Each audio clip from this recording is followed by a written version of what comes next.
Baiklah pelajar, Cikgu Siva Rahman di sini. Tajuk kita hari ini adalah perdagangan dan kewangan antarabangsa.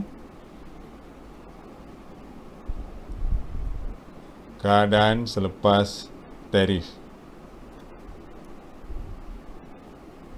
Okey, fokus kita hari ini adalah menganalisis kesan tarif terhadap harga, kuantiti keluaran tempatan dan import.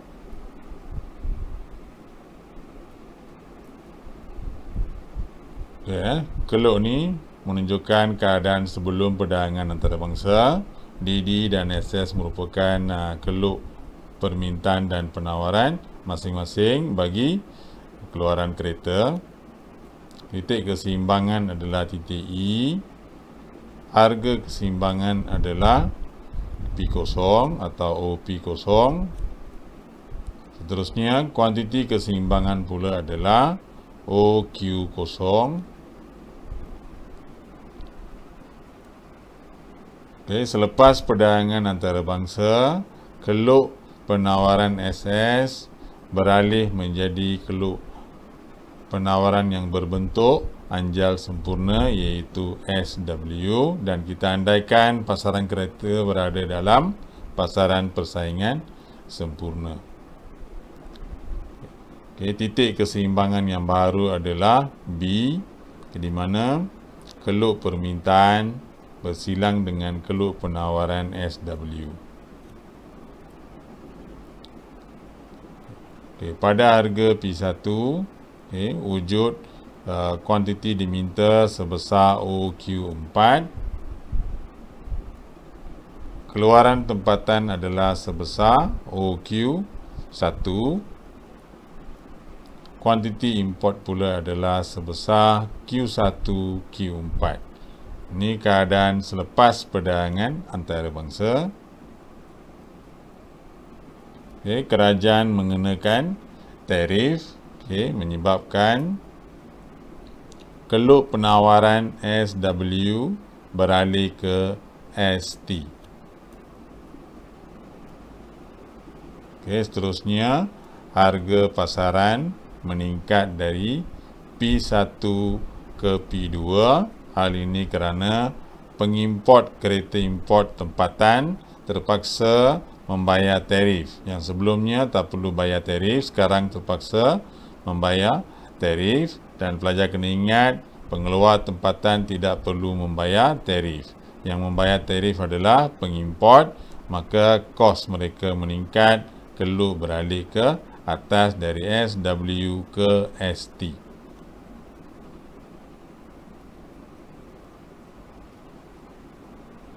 Pada harga P2, kuantiti keluaran bertambah dari OQ1 menjadi OQ2.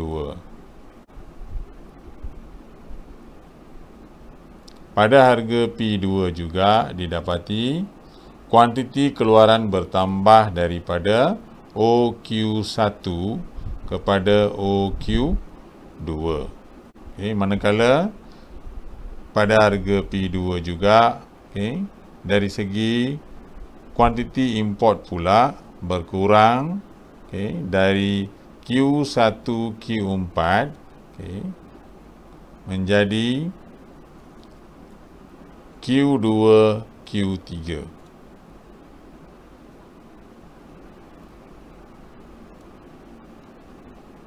Mari kita lihat kesan tarif terhadap jumlah hasil pengeluar tempatan. Pada asalnya, jumlah hasil pengeluar tempatan adalah, iaitu sebelum tarif adalah sebesar OP1CQ1.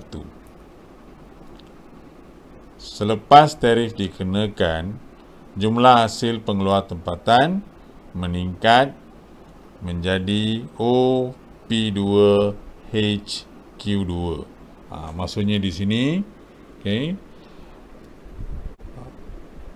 hasil pengeluar telah meningkat, dan ini boleh meningkatkan guna tenaga dan juga mengurangkan kadar pengangguran kerana pengeluar tempatan lebih banyak mengeluarkan kereta. Ini satu kebaikan tarif. jumlah hasil pengeluar tempatan telah meningkat. Seterusnya, kesan tarif terhadap jumlah nilai import dan hasil kerajaan. Mari kita lihat. Bahagian yang pertama, kesan tarif terhadap jumlah nilai import. Jumlah nilai import pada asalnya adalah sebesar Q1 C B Q4.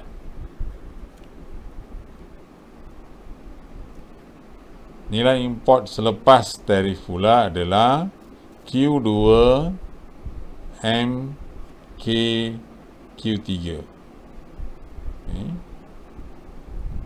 Maksudnya jumlah nilai import telah menurun dari Q1 C B Q4 ke Q2 M K Q3. Maksudnya ini satu kebaikan kepada negara di mana aliran keluar mata wang menurun, dapat memperbaiki imbangan pembayaran.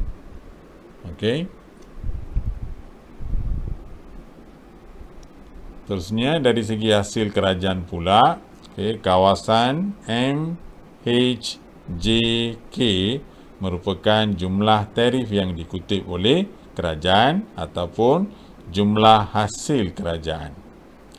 Setiap kereta yang masuk ke pasaran tempatan dikenakan tarif sebesar P1, P2. Dan kuantiti import adalah sebesar Q2, Q3. P1, P2 didarabkan dengan Q1, Q3. Maka kita akan dapat nilai tarif ataupun hasil kerajaan sebesar MHJK. Maksudnya tarif dapat mendatangkan hasil kepada kerajaan, meningkatkan keluaran domestik dan mengurangkan import. Tapi pelajar kena ingat, bila kita mengenakan tarif, negara lain pun boleh berbuat demikian ke atas barang keluaran negara kita yang dieksport ke luar negara. Dan kena ingat, walaupun jumlah hasil pengeluar tempatan meningkat, tetapi dari segi daya saingnya merosot kerana jumlah hasil pengeluaran meningkat ni adalah hasil daripada pengenaan tarif oleh kerajaan yang menyebabkan harga kereta import meningkat.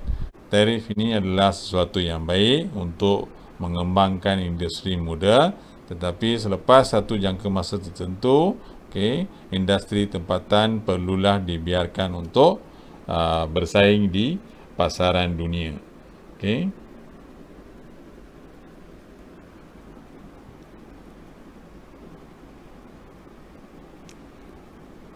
Mari kita bandingkan kesan tarif terhadap lebihan pengguna atau consumer surplus. Lebihan pengguna sebelum tarif adalah P1 D B. Kawasan ni lebihan pengguna.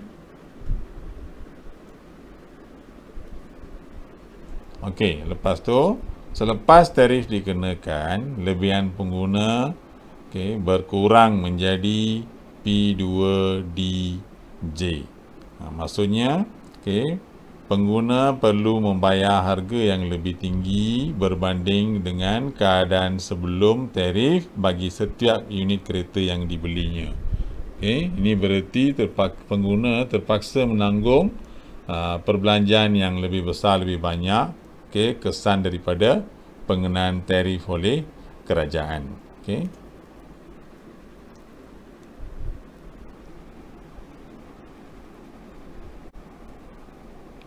Dari segi kesan tarif terhadap lebihan pengeluar pula, lebihan pengeluar sebelum tarif adalah sebesar SP1C. Kawasan ni selepas tarif, lebihan pengeluar bertambah menjadi SP2H. Okay. Ini kawasan ni ya, SP2H. Okay. Okay. Okey, mari kita buat perbandingan okey, keadaan sebelum tarif dan keadaan selepas tarif. Okay, yang pertama sekali dari segi harga, okey, harga selepas tarif telah meningkat dari OP1 ke OP2, okey. Dari segi kuantiti pula, okey, kuantiti diminta, okey, telah menurun daripada OQ4 ke OQ3, iaitu penurunan sebanyak ni ya. Okey.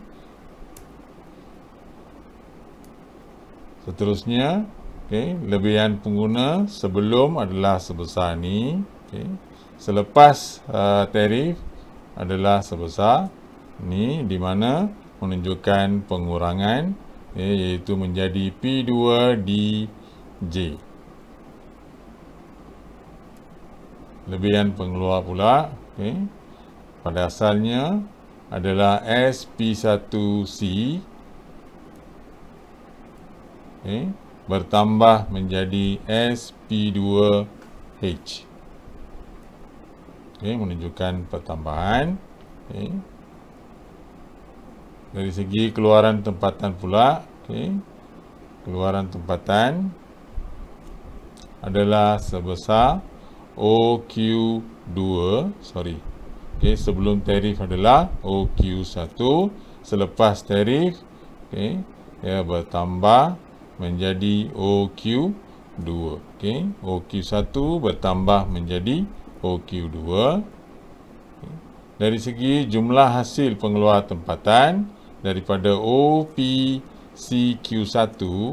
okay, menjadi OP2HQ2 bertambah. Okay. Seterusnya, kuantiti import, okay, pada asalnya adalah Q1, okay, Q1, Q4, bukan Q5, kesilapan di sini. Okay, Q4, okay, berkurang menjadi Q2, Q3. Okay, bukan Q2, Q4. Ni ada typo sini. Okay, Q4.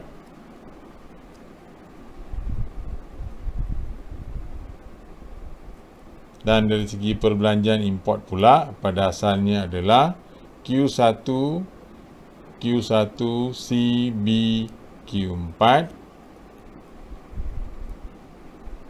menjadi Q2, MK, Q3.